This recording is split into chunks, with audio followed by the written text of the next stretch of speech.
There is a person you know, maybe a colleague, maybe someone you just met. They are attractive, well-dressed, confident when they speak, and without realizing it, you have already decided they are smart, trustworthy, competent, kind. You have never seen them work. You have never tested their judgment. You have no real evidence for any of it, but the decision is already made. This is the halo effect, and it is quietly running your life. In 1920, a psychologist named Edward Thorndike asked military officers to rate their soldiers, not just on one quality, on many: intelligence, physique, leadership, character. What he found disturbed him. The ratings were almost perfectly correlated. If an officer thought a soldier was physically impressive, they also rated him as more intelligent, more loyal, better leadership material. Not because those things were connected, but because one positive impression had contaminated everything else. One quality cast a glow over the entire person: a halo. Thorndike had discovered something that would reshape psychology forever. The human brain does not evaluate people objectively. It takes one strong impression and uses it to fill in everything it does not know. Think about what this means in your life. The candidate who is taller gets the job more often, not because height predicts competence, but because the brain reads tall as dominant, dominant as capable, capable as hireable. The professor who is physically attractive gets rated as more intelligent, more knowledgeable, and more engaging by students before they have taught a single class. The politician with the stronger jaw wins more elections, not on policy, on face structure. We believe we are rational evaluators. We are not. We are pattern matchers running on ancient hardware that was never designed for the modern world.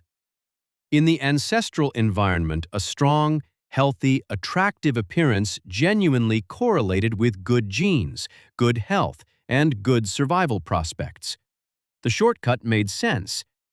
But that same shortcut applied to job interviews, courtrooms, classrooms, and boardrooms produces something dangerous: a world where the most important decisions are being made by a bias nobody can see. Here is where it gets personal. The halo effect does not just change how others see you, it changes how you see yourself. When people are treated as competent, they become more competent. When people are treated as leaders, they begin to lead. When someone believes a halo is above your head, you start to believe it too. This works in reverse as well. One mistake, one bad first impression, one moment where you appeared weak or uncertain, and suddenly everything you do is filtered through that lens. The same idea that would have been celebrated coming from someone with a halo gets dismissed coming from you.